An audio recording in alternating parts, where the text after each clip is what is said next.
Hello and welcome to this very exciting video where I'm going to be giving you some of the inside scoop into my first ever book. I am a first-time writer, soon to be first-time author. I knew from since I was little and could understand the concept of books as I was a heavy reader that I definitely wanted to write a book sometime in my lifetime. I knew for sure. I did not know when that would be. I did not know what the topic would be about. And this specific topic kind of just fell into my hands. I took it and I ran with it, and I have put this book together over the course of 2 years of very, very hard work. I would say I announced the fact that I was writing a book very early. I announced it, I believe, in March of 2024. That was when I had only been writing for about 9 months. The contents have really changed from my initial idea of the topic and wanting to write about the topic in this way has kind of morphed into something completely different. And that is what I'm going to talk about today. So you are going to finally know what the title is of my book, the topic and the contents, who I chose to publish with, something coming up in the future regarding me as a writer and author. The title of my book came to me very, very quickly. It did not take much time, and I had the title well before the book was even fully written. And I have titled it, What About Me? When I started this book, I initially wanted to write about what happened to me. I wanted to write about how I was groomed and sexually abused by a music professor, and I wanted to bring awareness to the signs of grooming and how that does lead to sexual abuse further down the line, and how I reported and escaped. Over time, I have done a lot of advocacy work regarding grooming. I have a podcast called Dissonant Dialogues. I'm the co-host and social media manager along with Claire Barber, and we have talked a lot about signs of grooming. We actually just did a collaboration recently with Avery Neal about grooming. I also recently participated in a research study about grooming and sexual abuse in institutions, like in colleges and conservatories themselves. I've also collaborated with a lot of different Instagram pages that talk about survivors of grooming and sexual abuse. So that has been a very huge thing that I've been able to really dive into what grooming exactly is, because a lot of people think that that is something that only happens to children under the age of 18, but it actually can happen throughout any point of your lifetime when there are power dynamics involved. And so I've done a lot educating about that. I was so silenced.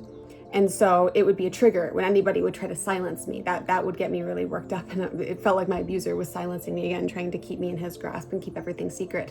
Speaking out is something that has been very therapeutic for me, but as I've gotten further from the abuse, I've realized that there are parts of my story too that I just want to keep to myself and that I don't want the whole world to know, and that there's power in that for me as well. So after basically writing out like a storyline of everything that happened to me, that whole thing just got like tossed in the trash, because then I was like, well, for one, the timeline I want to cover was insane. That would be insanely long. Like, we should do a series basically if I'm going to do that. It had made more sense with what I had already written and the way that the title and the theme of everything was going to eliminate that and to talk about post-abuse, after I escaped my abuser, and to solely focus on the victim, the survivor, myself. Because during the process of speaking out and reporting, that what about me question kept coming back over and over and over again, because everybody cared about everything else in the situation except me. And so I thought this would be a really great way to bring attention to what the victim goes through. I say victim, I'm fine with saying victim or survivor in my own language choice when I'm talking about myself. I feel comfortable saying that. So the book really covers me after I've escaped my abuser, what it's like navigating through complex post-traumatic stress disorder, what it's like dealing with flashbacks, what it's like dealing with certain nightmares of somebody, of a survivor of this horrific kind of thing. And I talk about what it's like going through the reporting process of the justice system, types of harassment that I faced. And it's basically over the time of me trying to survive and make it through college and get my degree after this horrific thing has happened to me, and how I was able to overcome that and make good and make beauty out of really horrific things, despite, I should say, really horrific things that have happened to me. What About Me follows the journey of Emily, a victim of psychological grooming and sexual abuse by a prominent music professor at her college conservatory.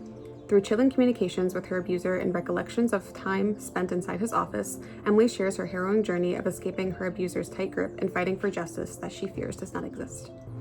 After publicly reporting her abuser, Emily experiences the darkness of the justice system while surviving her final year of conservatory. While navigating the complexities of healing, she endures harassment from the very institutions claiming to support her, fearing her ability to graduate will be yet another thing that is taken from her. Emily is tossed headfirst into the adult world in front of her and fights to find her purpose in a world that takes the voices away from its many victims of abuse.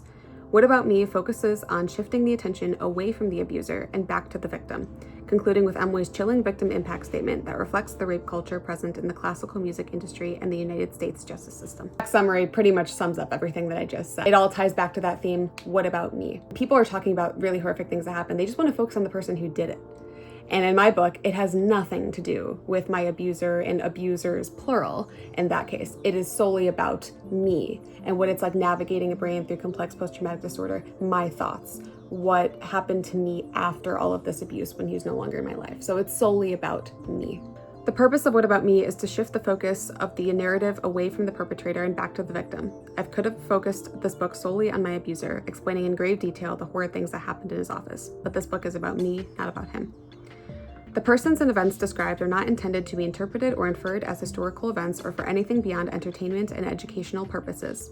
While based on true events, this book has been altered for the sake of narration and the sake of privacy. Texts, phone calls, and conversations have been altered or simulated and are not exact. This memoir reflects the author's present recollection and information gathering of experiences over time. Some of the names of individuals and institutions, as well as their characteristics, have been changed, events have been compressed, and dialogue has been recreated. This book contains detailed descriptions and discussions of sexual abuse and its emotional and psychological impacts. It may be distressing or triggering for readers who have experienced similar trauma or are sensitive to these themes. Reader discretion is advised. So who is this book for? Realistically, this book is for anybody on the face of this earth, maybe even from other planets. I don't know. But really, it is for anybody. I think a target audience, if I am to narrow it down, is going to be slightly narrowed down, would be to women, right? Women who have endured this, that they can relate to this, because the healing after abuse is something that we don't really talk about. You know, we talk a lot about the horrific acts of abuse, but we don't talk about what it's like after, when you're alone and you have to navigate through this stuff on your own. That's what this is for. So I'm hoping that this can help other women see what it was like for me, what I went through, and be like, oh yeah, I relate to that. I had those weird nightmares too. And just a way to help us kind of come together and feel less alone in the healing part, because honestly, when you're healing from something like this, there are not many resources. And I'm hoping that my book can be a resource for other survivors. If this existed when I was going through the abuse I was going through, it would have significantly changed my healing timeline and likely a lot of the outcomes. What is in this book? So this book is a narrative, and it also has resources in the back. So it's primarily a narrative, but then at the very end, there is a section that I include talking about what to do and how to report. That is basically all I titled it, because I was very naive at the time. I didn't even understand the difference between civil and criminal. I didn't know that there were different kinds of lawyers.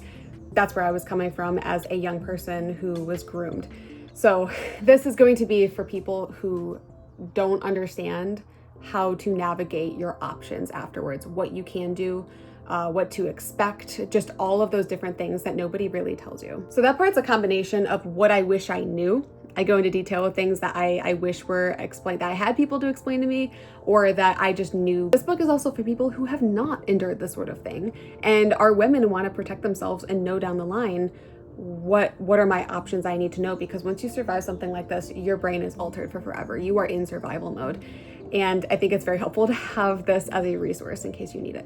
After the reporting guide resource, I also include the victim impact statement that I wrote. This book is for people who have gone through grooming, sexual abuse, people who are students or faculty at institutions, colleges, conservatories, for people that are in the classical music world, for people that are in the music industry. This type of abuse is very, very common. And since I've come out with my story, I've heard so many others come out with their own stories, some almost exact and similar to mine, and others slightly different. So this is for all of those people who have been through this and to bring awareness to it. This book is also for men. This book is for people who haven't gone through stuff that I've gone through. This is to bring awareness to stuff that people might not know exists. So that's why I say, sure, there's a target audience, but really this book is for anybody to be able to read. And there is a trigger warning. There's a trigger warning on almost every single chapter too, of specifically what to expect. Again, this book does not talk about what I went through, like detailed things of what happened to me. It's about the aftermath of surviving with complex post-traumatic stress disorder, navigating the justice system as said in the back summary. who did I decide to publish with? I reached out to book agents to see if anybody would be interested in working with me. That ended up not working out. I was also like currently it was a very busy time in my life when I started reaching out to agents, and I was doing a lot of work. I had several part-time jobs and schooling, and it was just very intense. So I gave it a little try. I was like, if it works out, okay. If it doesn't, fine. I'm a first-time author. That wasn't a big deal to me. There was one, I'm not going to say who they were. There was one that I really, really wanted to go with that really stood for my cause in particular.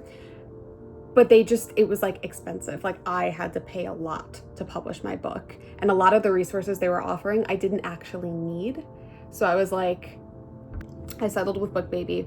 And I think it's really great for a first-time author. It is a much more cheap process, specifically because I already had a lot of my stuff done. I didn't have to go through every single step. And as I'm recording this right now, I am currently working with them. I've approved the bookmark proof and the cover proof. And I'm just going through and looking through things for the entire book itself before I officially approve that to make sure that everything's formatted the way that it needs to be. And I would like to wrap up this video. I cannot believe I announced things way too early, don't I?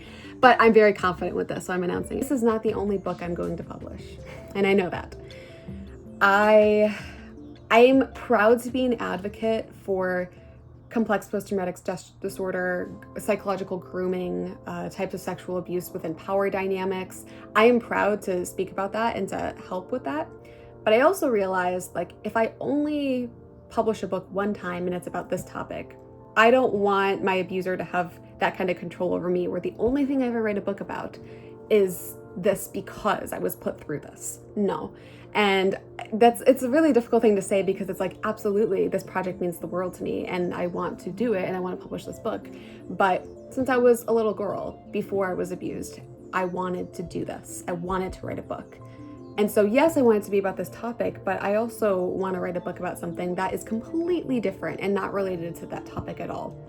And again, the topic that hit me just for my second book just fell into my lap. All of a sudden one day, I don't even remember what I was doing, but there was something I was doing in particular, and I was like, man, I wish there was a book like this. And I was like, wait a minute, I could write a book like that. The second book that I've kind of started to put together ideas I have for it is more, I don't want to give away the topic, but it's not about abuse and grooming anyway. It's something more specific to the music education field, which I'm very excited. I'm not currently working on that book right now. I am navigating the adult world in front of me and trying to kind of get myself in a nice stable place. This is just something that, when I have all of a sudden like a free evening, that's what I'm going to be doing, is that I'm going to be kind of compiling some things to this book. It's not going to be a super lengthy book, but it's going to be a very educational, beneficial book that I think is going to help a lot of people in the music education field. Oh, how could I forget? Let me show a picture of the cover. This is what the cover looks like right now. I've already approved it, so I'm pretty sure this is going to stay the same, but this is what it looks like.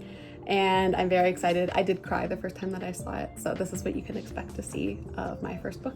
So thank you so much for all of the support and following along the journey. I have not been able to share a lot with you because it, again, felt very weird to be like, I'm writing this book and it's about all these specific things, because as you notice, it's changed down the line and I've adjusted things down the line. So now I'm finally able to share what exactly is going on. And I hope that you will help support me, buy this book for me. I'm planning to do some exciting things like offer signed copies, offer discounts to people who take lessons with me, do different things like that. So really just give a follow on my Instagram page, which is That Crazy Violin Girl. You also follow our podcast page, Dissonant Dialogues. I'm also on TikTok, I'm on Facebook and YouTube, whichever platform you're watching this off of. I am on all of those, so you can follow me along there. I also do have a website, so you can check out my website as well, and it'll probably be linked all in the description. So you can follow along and see the journey of me morphing from the caterpillar writer to the butterfly author.